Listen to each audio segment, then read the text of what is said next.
आलू घेतलेले आहेत, हे बघा. आता आपण याचे काप करून घेऊया.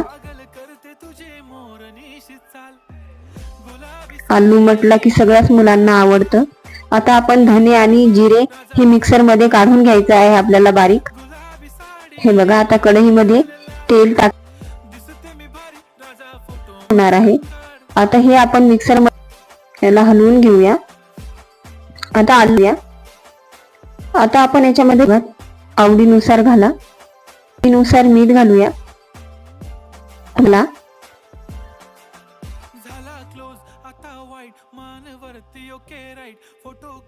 जिरा पावडर, भाजलेला जिरा पावडर आहे.